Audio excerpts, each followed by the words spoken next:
ঘূর্ণিঝড় উইফার তাণ্ডবে হংকং জুড়ে নেমে আসে ভয়াবহ বিপর্যয়। ঘূর্ণিঝড়টির প্রভাবে কালো মেঘে ঢেকে যায় আকাশ, শহর জুড়ে ছড়িয়ে পড়ে ভয়াবহ অস্থিরতা। রবিবার ২০ জুলাই জারি করা হয় ঘূর্ণিঝড়ের সর্বোচ্চ সতর্কতা সংকেত। হংকংয়ে ১০ নম্বর টাইফুন সতর্কতা সংকেত ঘোষণা করেছে আবহাওয়া বিভাগ।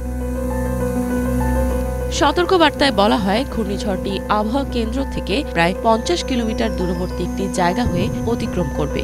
এই সময় হংকংয়ের দক্ষিণাংশে তীব্র বেগে বাতাস প্রবাহিত হবে।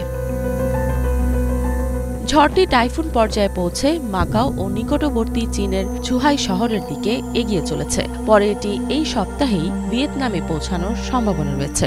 উইফা নামটি থাই ভাষার একটি শব্দ।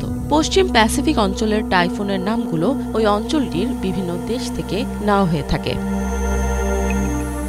এদিকে হংকংয়ের সাগর প্রচণ্ড উত্তাল থাকায় ফেরি সহ অধিকাংশ গণপরিবহন বন্ধ রাখা হয়েছে। অঞ্চলটিতে কিছু হাই স্পিড ট্রেন সেবাও স্থগিত করা হয়েছে।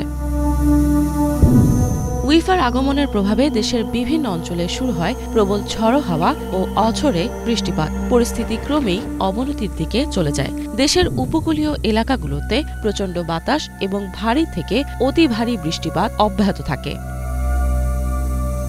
এদিকে ঘূর্ণিঝড়ের প্রভাবে বাতিল করা হয় ২০০টিরও বেশি ফ্লাইট। সকাল ৫টা থেকে সন্ধ্যা ৬টা পর্যন্ত হংকং বিমানবন্দরে আগমন ও প্রস্থানকারী সকল ফ্লাইট বাতিল করে দিয়েছে ক্যাথে প্যাসিফিক এয়ারওয়েজ। তারা টিকিটের ফি মওকুফ করে যাত্রীদের নতুন তারিখে ফ্লাইট বুকিং করার সুযোগ করে দিয়েছে। পাশাপাশি হংকংয়ে ডিজনিল্যান্ড এবং অন্যান্য বিনোদন পার্কও বন্ধ রাখা হয়েছে। অন্যদিকে বর্ষার এই মৌসুমে ফিলিপাইনে বৃষ্টিপাতের মাত্রা উল্লেখযোগ্যভাবে বৃদ্ধি পেয়েছে। দেশটির ক্যাগান প্রদেশে ভারী বৃষ্টিতে বন্যার কারণে অন্তত একজন গ্রামবাসীর নিহত হওয়ার খবর পাওয়া গেছে।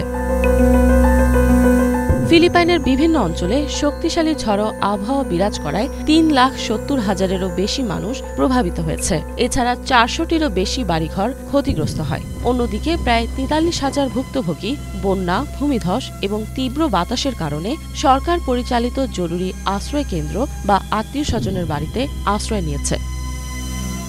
ইফাত জাহান, বাংলাভিশন।